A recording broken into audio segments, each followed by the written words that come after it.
Chers élèves, bonjour. Je vous propose aujourd'hui une nouvelle dictée. Elle est un extrait de Candide, un conte philosophique écrit par Voltaire au XVIIIe siècle. Je commence la lecture du texte. Un jour, Cunégonde, en se promenant auprès du château dans le petit bois qu'on appelait parc, vit, entre des broussailles, le docteur Pangloss qui donnait une leçon de physique expérimentale à la femme de chambre de sa mère, petite brune très jolie et très docile. Comme mademoiselle Cunégonde avait beaucoup de disposition pour les sciences, elle observa, sans souffler, les expériences réitérées dont elle fut témoin.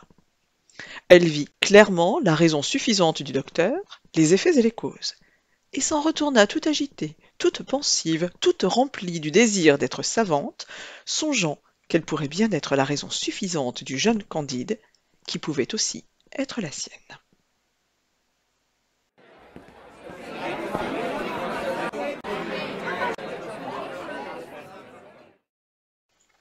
Je vais à présent dicter le texte phrase par phrase.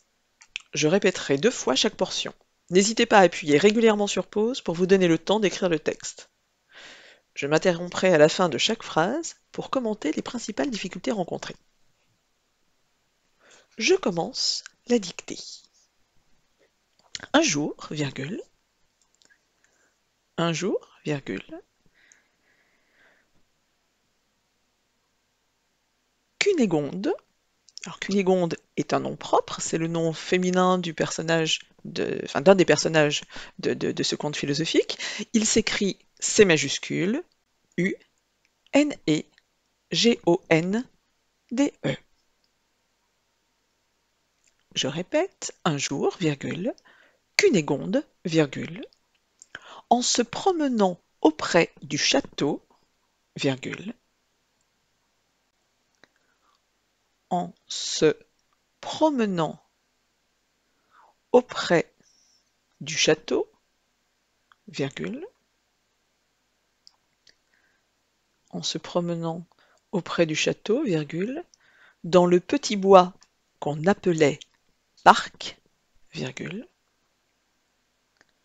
dans le petit bois qu'on appelait parc, virgule,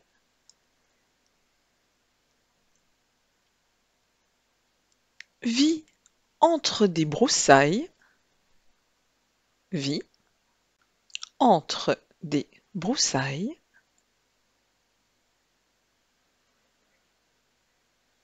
le docteur Pangloss. Pangloss est le nom de cet autre personnage de Candide. Pangloss s'écrit P majuscule, A-N-G-L-O-2-S. P-A-N-G-L-O-2-S. Je reprends. Vit entre des broussailles le docteur Pangloss, qui donnait une leçon de physique expérimentale, qui donnait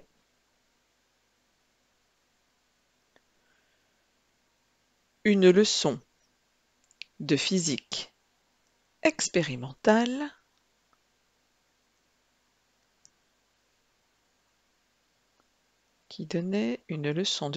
expérimentale à la femme de chambre de sa mère, virgule. À la femme de chambre de sa mère, virgule.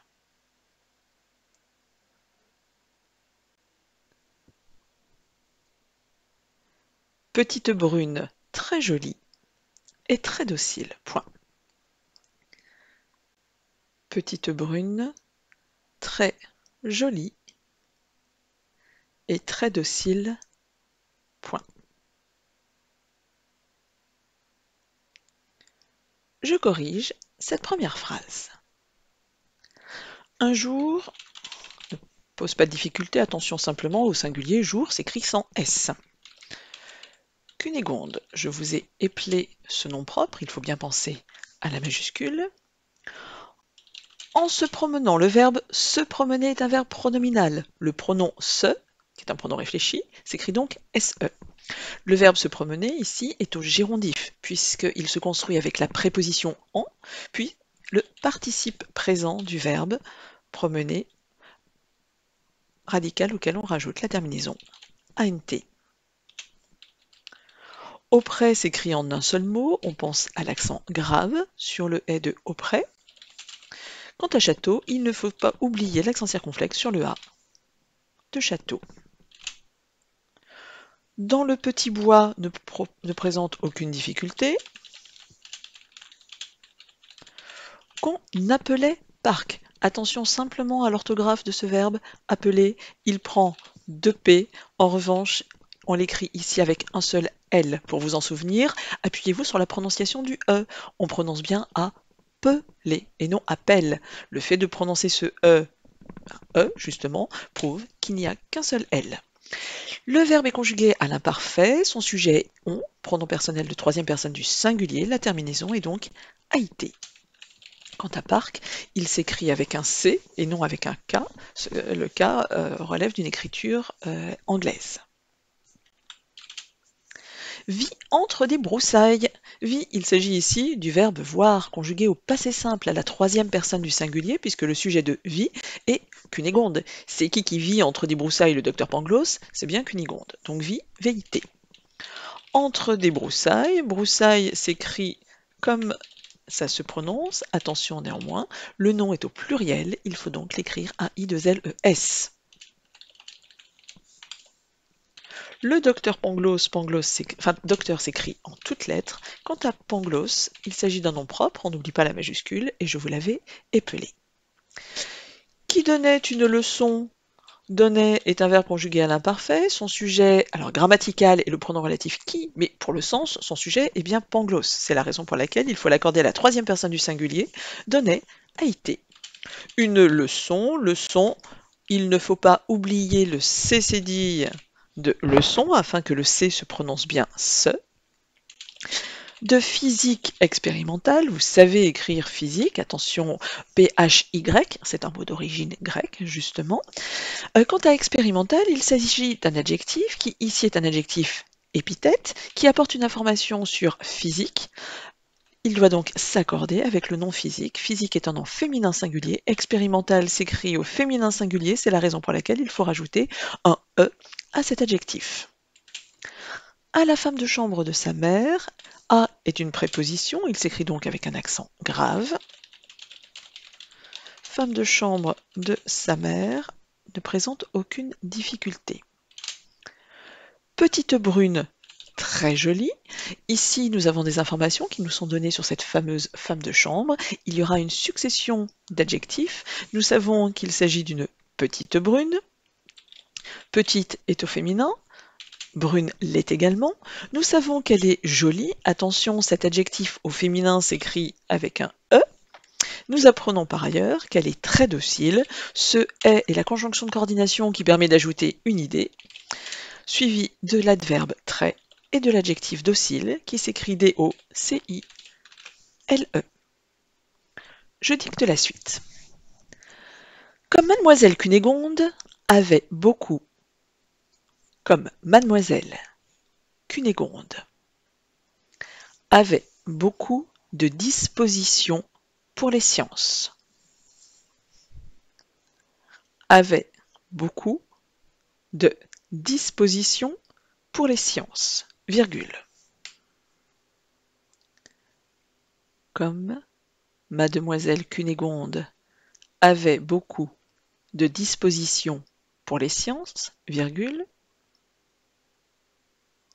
Elle observa, virgule.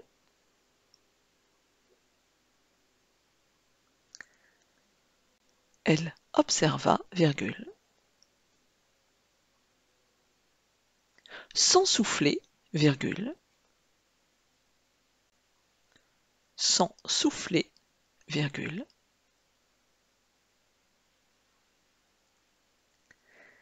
Les expériences réitérées, attention ici à ce participe passé, réitérer signifie tout simplement répéter. Donc elle observa, virgule, sans souffler, virgule, les expériences réitérées dont elle fut témoin, point virgule.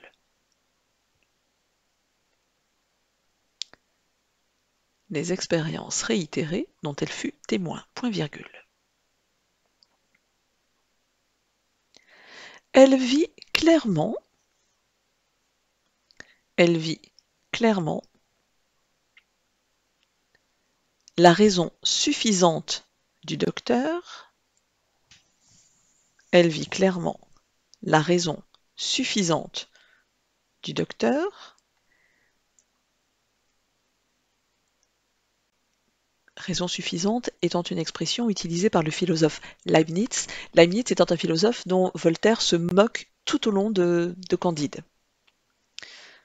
Notre Cunégonde assiste à une leçon de physique expérimentale, mais sauf que cette leçon de physique expérimentale n'a rien de très scientifique. Vous aurez bien compris l'allusion grivoise qui se cache derrière cette fameuse leçon. Donc je reprends. Elle vit clairement la raison suffisante du docteur, virgule, les effets et les causes, virgule, les effets et les causes, virgule, et s'en retourna, tout agité, virgule, tout agité, virgule,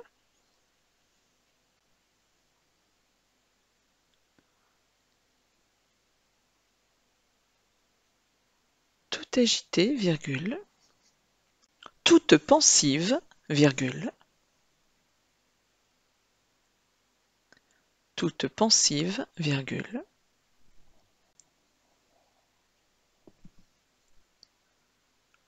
toute remplie du désir d'être savante, virgule,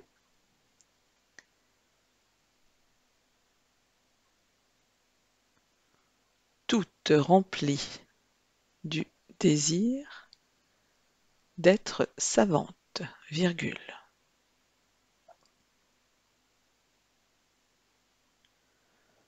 Songeant qu'elle pourrait bien être, songeant qu'elle pourrait bien être,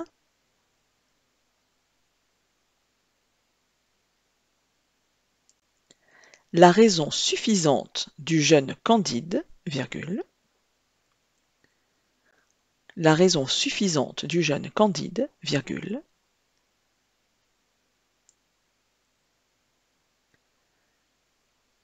qui pouvait aussi être la sienne, point final. Qui pouvait aussi être la sienne, point final.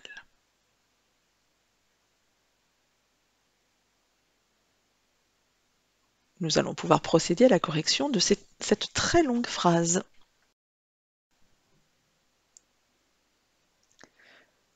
Comme Mademoiselle Cunégonde.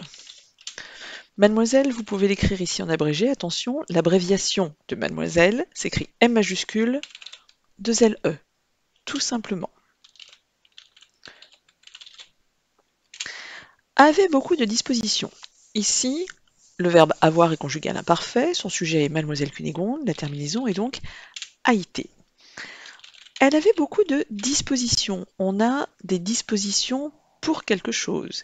Ici, nous apprenons qu'elle a beaucoup de dispositions pour les sciences. Disposition s'écrit ici au pluriel D-I-S-P-O-S-I-T-I-O-N. Et pour les sciences, vous savez écrire science, S-C-I-E-N-C-E-S.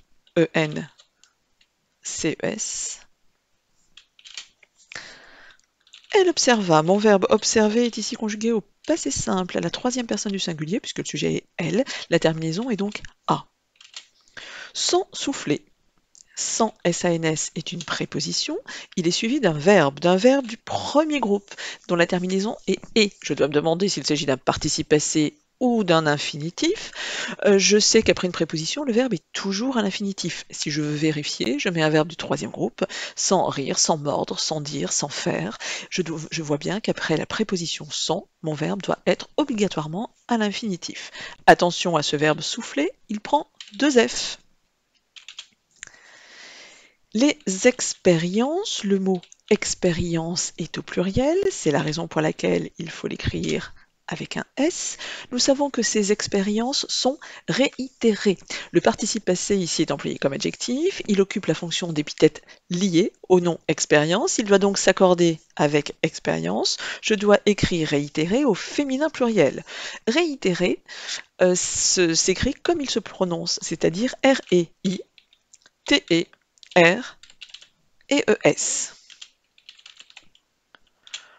Dont elle fut témoin,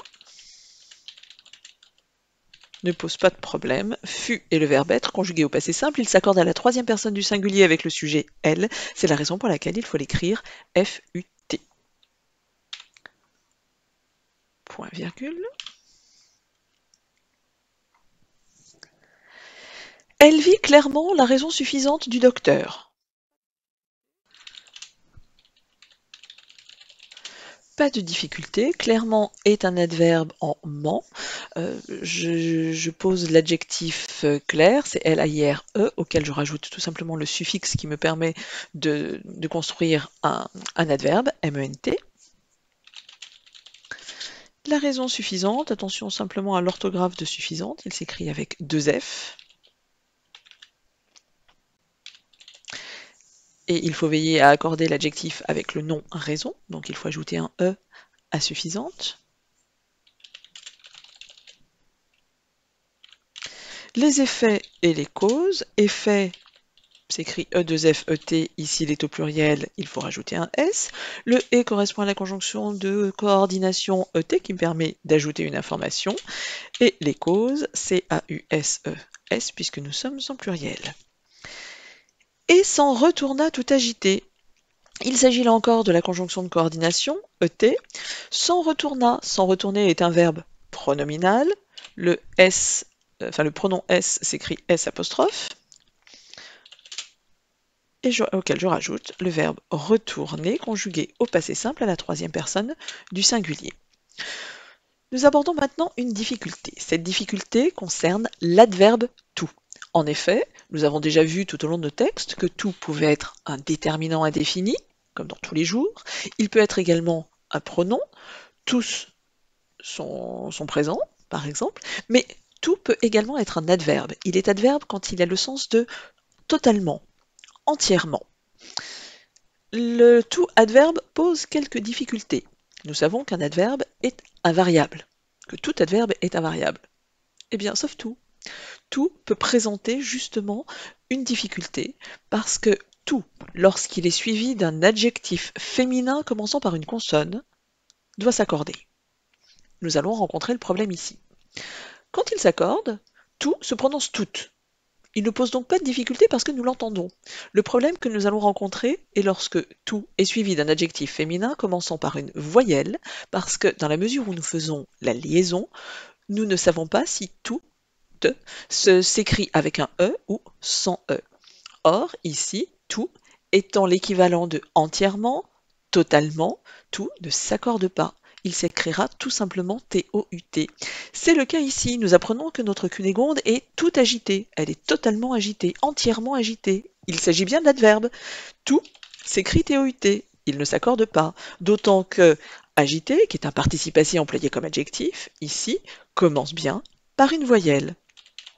Agité, je cherche ici qui est agité, c'est notre cunégonde qui est agité. Agité s'accorde avec cunégonde et c'est la raison pour laquelle agité s'écrira et E. Le deuxième tout est encore un adverbe, puisque il signifie totalement, entièrement. Cunégonde est entièrement pensif, totalement pensive. Il ne devrait pas s'accorder. Or, cette fois-ci, notre adverbe commence par une consonne. C'est la raison pour laquelle notre adverbe va s'accorder. Sur le plan de l'orthographe, ça ne nous pose pas de difficulté parce que nous l'entendons. Donc, nous n'avons pas besoin de réfléchir. Nous écrivons toute sans faute. Même chose pour toute remplie du désir. Toute est un adverbe, néanmoins il est suivi d'un participe passé employé comme adjectif qui commence par une consonne, c'est la raison pour laquelle il s'accorde. Rempli, c'est notre cunégonde qui est remplie, il faut donc accorder rempli avec cunégonde, rempli doit être mis au féminin, c'est la raison pour laquelle je rajoute un E. Du désir d'être savante, nous n'avons là pas de difficulté. Songeant qu'elle pourrait bien être la raison suffisante du jeune Candide.